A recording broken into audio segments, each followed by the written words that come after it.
Hello friends, welcome back to my channel. মিনার রান্নাঘরে সবাইকে জানাই অনেক স্বাগত। আশা করি সবাই ভালো আছেন।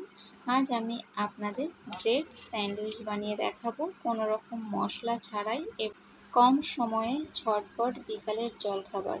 তো চলুন ভিডিওটি ঝটপট দেখে নেওয়া যাক। আর ভিডিওর শুরুতেই বলে রাখি, ভিডিওটি প্লিজ কেউ স্কিপ করে দেখবেন না। স্কিপ না করে পুরো ভিডিওটি দেখার অনুরোধ রইল। তো ব্রেড স্যান্ডউইচ বানানোর জন্য এখানে আমি কয়েকটা স্লাইস পাউরুটি নিয়ে নিয়েছি।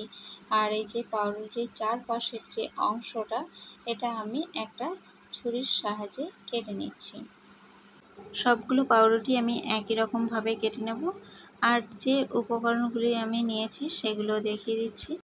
দুটো ডিম নিয়েছি, এখানে 3টে পেঁয়াজ কুচি করে নিয়েছি, আর এখানে কাঁচা লঙ্কা কুচি, আর এখানে একটা ডিম আমি নুন আর গোলমরিচ দিয়ে ফেটিয়ে নিয়েছি ভালো করে। আর এখানে নিয়েছি টোস্ট বিস্কুট, এভাবে গুঁড়ো করে নিয়েছি। এখানে আপনারা ব্রেড ক্রাম্বসও ব্যবহার করতে পারেন। গ্যাসটা অন করে কড়াই বসিয়ে দিয়েছি, আর কড়াইটা গরম হয়ে গেছে, দিয়ে দিচ্ছি সাদা তেল।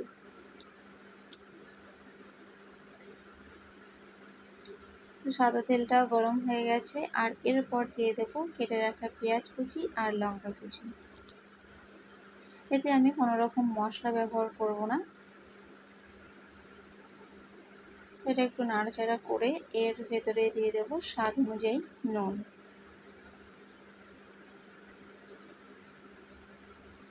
আর দিয়ে দেব হলুদ গুঁড়ো। নুন আর হলুদ গুঁড়ো দিয়ে আমি এটা 2 মিনিট মতো ভেজে নেব।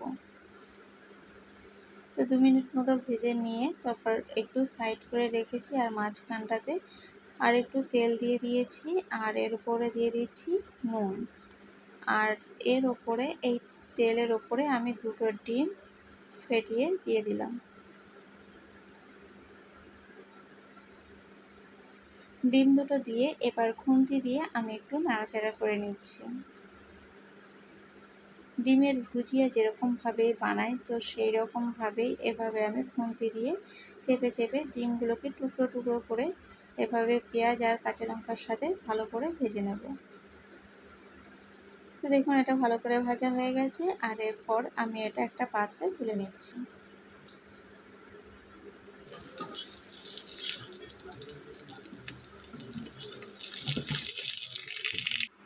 এদিকে একটা বাটিতে জল নিয়ে নিয়েছি, আর ওই যে পাউরুটিগুলো এভাবে জলের ভেতরে একটুখানি চুবিয়ে 2 হাত দিয়ে ভালো করে চেপে চেপে জলটা ফেলে দিচ্ছি।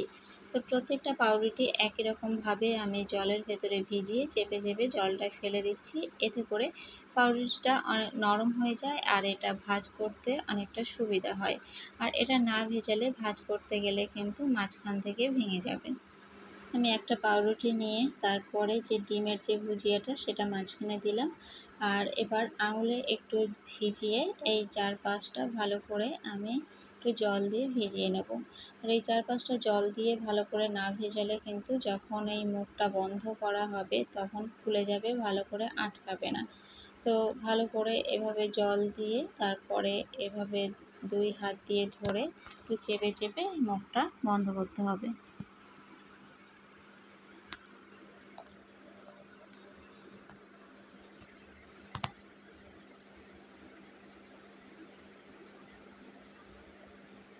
বন্ধ করতে করতে যদি দেখেন যে ফুলে যাচ্ছে, তো আরেকটু জল দিয়ে এভাবে বন্ধ করে দেবেন। তো এভাবে রেডি। এবার আমি যে ডিমের মিশ্রণটা, এই ডিমের ব্যাটারের ভেতরে এটা ভরিয়ে নিলাম, আর তারপর আমি বিস্কুটের যে গুঁড়ো তার ভেতরে এটা দিয়ে দিচ্ছি। দিয়ে আরেক হাতের সাহায্যে আমি এই বিস্কুটের গুঁড়োটা ভালো করে লাগিয়ে নিলাম। তো একই রকমভাবে আমি আরও একটা দেখিয়ে দিচ্ছি।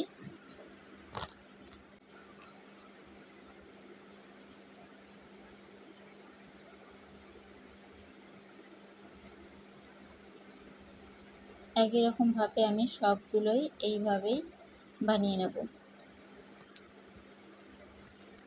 আমি সবগুলো এই যে এভাবে বানিয়ে নিয়েছি, আর এরপর এগুলো ভেজে নেব। তো কড়াই বসিয়ে দিয়েছি গ্যাসটা অন করে। এরপর কড়াই গরম হয়ে গেলে দিয়ে দেব সাদা তেল। এরপরে একে একে আমি এগুলো ভেজে নেব। গ্যাস মিডিয়াম টু লো ফ্লেমে রেখে এটা ভেজে নেব। তো দুদিকটাই আমি উল্টে ভালো করে লাল লাল করে ভেজে তুলে নেব। এখন এই দুটো ভাজা হয়ে গেছে, আমি নামিয়ে নিচ্ছি। তো একই রকমভাবে বাকিগুলো আমি ভেজে নিচ্ছি। তো দেখুন আমার সবগুলোই এখানে ভাজা হয়ে গেছে। তো ব্রেড স্যান্ডউইচ একদম রেডি। আমি এখানে টমেটো সসের সাথে পরিবেশন করব। তো আপনাদের এই ব্রেড স্যান্ডউইচের রেসিপিটা কেমন লাগলো কমেন্টে জানাতে ভুলবেন না। ভালো লাগলে একটা লাইক করে দেবেন, আর যারা আমার চ্যানেলে নতুন তারা চ্যানেলটাকে সাবস্ক্রাইব করে পাশে থাকা বেল আইকনটি অন করে রাখবেন। আর যারা আমার সাথে আছেন তাদেরকে অসংখ্য ধন্যবাদ পাশে থাকার জন্য। আজকের মতো ভিডিওটা এখানেই শেষ করছি। দেখা হবে পরের ভিডিওর সাথে। ততক্ষণ সবাই ভালো থাকবেন, সুস্থ থাকবেন। নমস্কার।